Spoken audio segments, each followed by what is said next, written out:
Sicuramente questa è una vittoria che comunque ci serviva perché dopo la battuta che adesso abbiamo cominciato ad avere con il Cotton siamo un po' scesi giù insomma nelle nostre comunque potenzialità. E oggi comunque è una vittoria che serviva, anche se loro comunque erano molto rimaneggiati perché comunque hanno giocatori importanti, tra i quali Cervini, lo stesso Di Bernardo in porta, comunque hanno veramente un'ottima comunque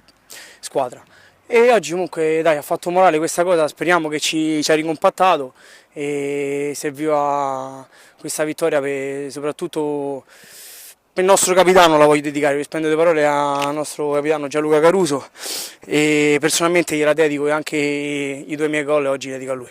Sì, sì, sì, cioè, la prossima daremo, per quanto mi riguarda io darò l'anima, ma comunque speriamo che rientrano i Tonetto e Cassetti perché per noi sono giocatori non importanti ma di più